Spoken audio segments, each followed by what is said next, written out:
seperti adanya media-media ilmu agama seperti radio Syiar Tauhid Aceh, radio yang lainnya, adanya media-media online lainnya yang kita pastikan selalu mensajikan ilmu agama ya, yang berdasarkan dari Al-Quran dan As-Sunnah ya.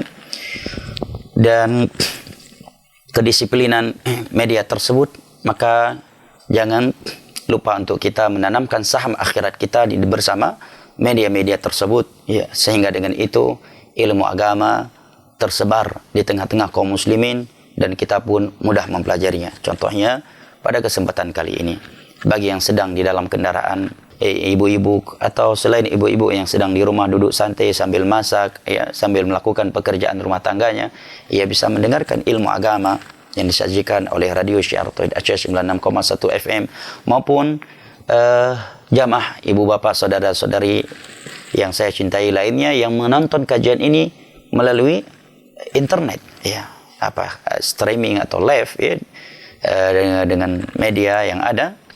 Ini adalah nikmat dari Allah Jalla wa'ala. Mungkin zaman dahulu seseorang tidak mungkin menuntut ilmu agama kecuali dia harus keluar dari rumah. Maka di zaman dahulu untuk mendapatkan sebuah hadis Nabi SAW, mereka terkadang harus menempuh perjalanan yang menghabiskan waktunya 1 bulan penuh. Seperti Jabir bin Abdullah radhiyallahu anhu, seorang sahabat Nabi SAW. Untuk mendengarkan sebuah hadis Nabi SAW dari sahabat Nabi yang telah mendengarnya langsung dari Nabi yang bernama Abdullah bin Unis, beliau rela melakukan perjalanan 1 bulan penuh. Dan kita walillahilhamd dengan ada media radio seperti ini ya, media-media ilmu agama lainnya, media yang selalu mensajikan Al-Quran dan As-Sunnah dengan pemahaman para salaf, yang mensajikan kepada kita petuah-petuah ulama Islam ya, dengan mudah kita bisa mendengarnya. Ini adalah nikmat yang hendaknya kita syukuri, yang hendaknya kita saling berpartisipasi ya dengannya, yang memiliki ilmu dengan ilmunya, yang memiliki waktu dengan waktunya, yang memiliki harta maka dengan hartanya.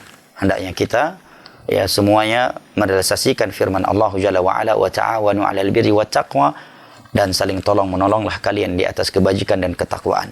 Karena ya seorang ustadz ya atau admin ustadz tidak akan mungkin bisa menyebarkan luas ilmu agama tanpa yang lainnya yang ikut berpartisipasi dalam hal ini.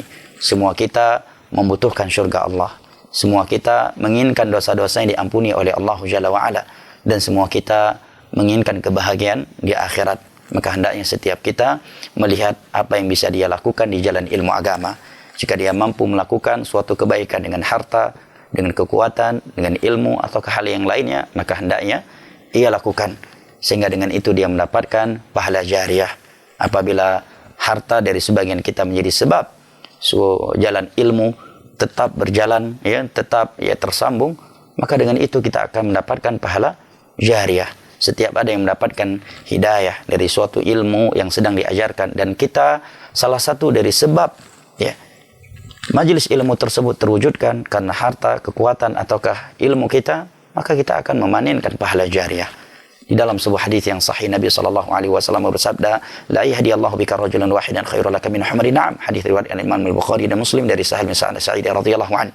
Apabila Allah memberikan hidayahnya kepada seseorang dan engkau adalah penyebabnya, hartamu, kekuatanmu, engkau sebagai admin, sebagai penyiar, sebagai ustaz, sebagai pemateri, dan ikhlas, maka Allah akan memberikan kepadamu pahala yang sangat besar. Itu lebih baik daripada onta merah. Karena sesungguhnya harta yang kita keluarkan di majelis ilmu agama, di jalan ilmu agama, itu tidak akan berkurang. Bahkan akan Allah lipat gandakan menjadi 100 kali lipat atau bahkan lebih dari itu. Dan Allah maha luas lagi maha mengetahui. Baik, ini anak ingatkan karena terkadang kita lupa ya, ketika semangat menuntut ilmu agama, bahwa kita butuh saling bahu-membahu, saling tolong-menolong di antara kita agar jalan ilmu agama itu tetap ya terjaga, tetap berjalan dan tetap tersambung serta tersebarkan di tengah-tengah manusia.